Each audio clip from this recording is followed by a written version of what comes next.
Two, one. Hey, we're live. Hey, this is Zach Edwards with another Sneak Peek Thursday.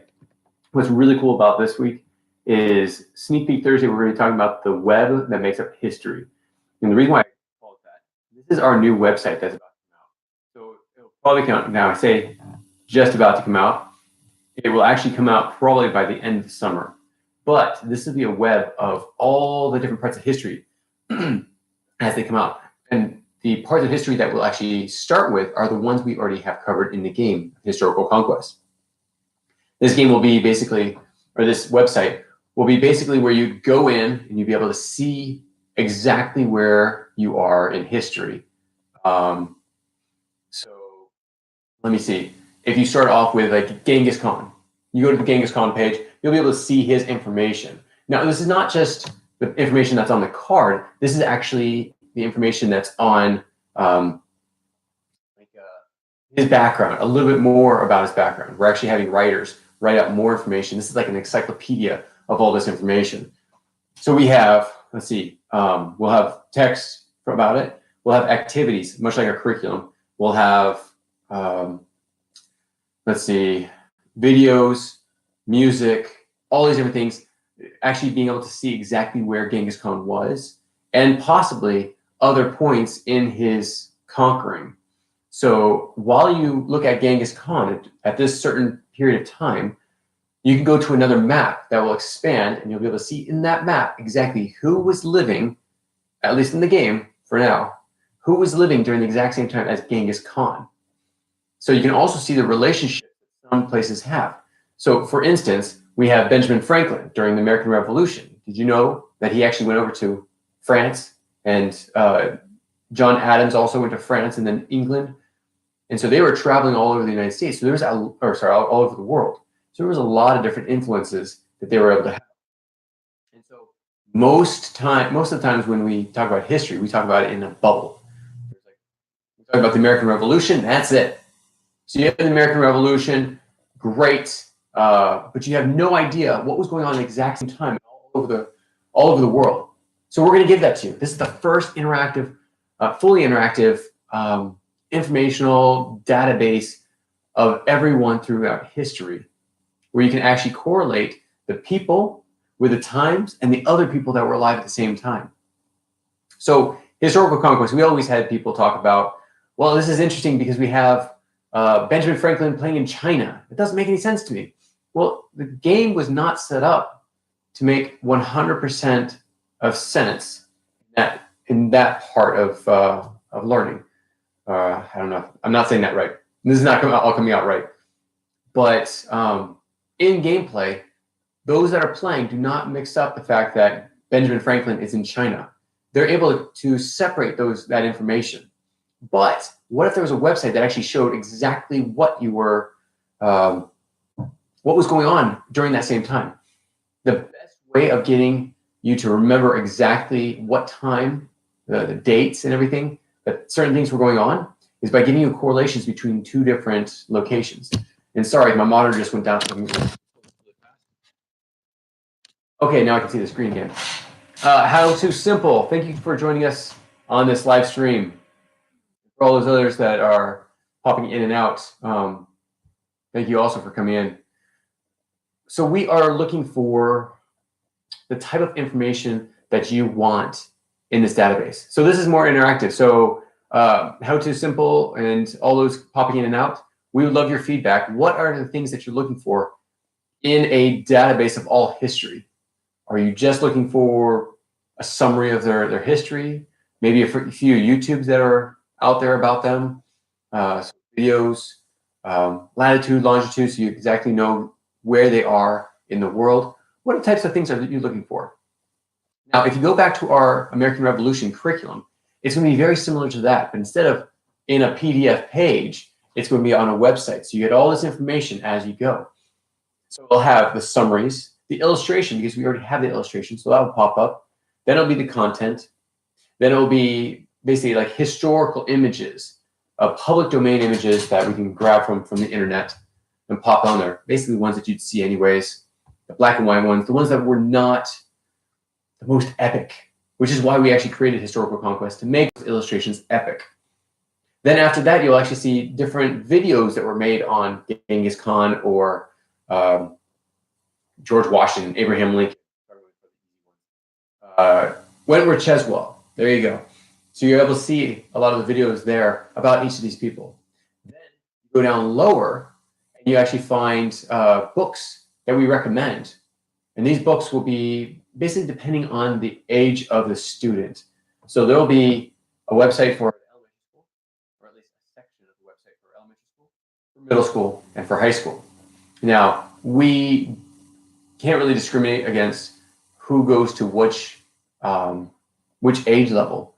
So as of right now, a kindergarten or elementary schooler could go onto the high school page and see and read all the things that are on there. They can do that. The one problem with that, and we have to figure out how we're going to do this exactly. Maybe we have some sort of parental locking system to keep some of the kids out. But we want to be able to have it so that the elementary schooler is not exactly looking at the videos that a high schooler would look at. Okay. So, and the book recommends would be definitely for the age level that person's at. So maybe if they're more advanced, they can go up to the middle school. Okay. And then after that, we're actually creating activities, much like in the American Revolution. But again, this will be for the whole world and for every character that we have in the game. There's about 700 characters. There'll be about 700 pages as of right now. And every day there will be new updates to it. So new people on the site. So as soon as you read through all of them, you're still going to get new ones every day. So this website is continually being updated. And so this is what's really cool because it's growing. It will grow so fast, especially as we get new writers. Okay, so I have some suggestions here. Maybe some cards say if they were a Christian, because some cards require having Christian leaders. Okay, yeah. So we can actually give more information on the people. And sorry, again, I need to get a new laptop. This one actually, the screen actually dies on me every 5 to 10 minutes. Okay, so yeah, it's a good idea. I mean, Christian leaders, you could also tell if they're Muslim leaders, Buddhist leaders, all those types of things. So you can actually see where these people come from. So maybe there should be not just the summaries and such, maybe like a little fact point, like in our curriculum, there's facts at the top of the page where you can actually go in and read the different facts. So like a lot of times it says their full name, when they were alive. And the next one is like if it's a military leader, it gives the ranking. And then like How To Simple, they actually asked for like Christian leader or such. So they can actually say if they're Christian or Buddhist and things like that, which would also help for the game because sometimes the game says, well, if they're teamed up with a Christian leader, or if they're teamed up with someone from Africa, or they're teamed up, you can find all the correlations on the website. Great idea. I like that. So we're going to continue to update this site on a constant basis. We want to be able to have as much information on there as possible. So even if we don't have the images done as as the new pages pop up, we'll have a main image that will basically allow you to see who it is. And then as soon as we can, we will pay to create a new illustration there. And then all those cards, as they're being added on, will be added on, all those characters or all these events, as they're added on, you'll actually be seeing them as cards as well. And those will come up as we go in time. So this way we'll have a huge database of all this information that we can easily draw from. And so cards will go a lot faster. And basically, if I haven't told you this or you don't know this yet, 99% of the money that comes in from the sale of historical conquest cards goes back in the redevelopment of this game. It does not go to me, sadly. It's a startup, so I'm trying to get all the money back into reproducing more material. And that's why we're doing this. We want to create more material. We want to make it more fun for the players to learn history. And all students around the world. So this website is going to be a lot more than just for the cards. It's going to be a database for everyone and for every part of history. And if we can do it right, it'll be one of the highest ranking history channels, history websites. So more people will come to it and more people will be able to have fun while learning history. because that's what it's about. That's what historical conquest was, why it was created. So yeah, this is a live stream. If you have any more questions, I see there's a few more people on and off. So I'm actually going to end this. I'm actually supposed to be, truthfully, I'm supposed to be on the road right now.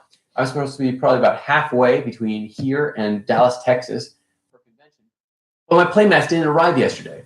They're supposed to arrive today, so I'm waiting. I'm watching out the window for these playmats to arrive so that I can go, so I can make it. I actually had it sent to my house because I knew it was probably going to be like last minute.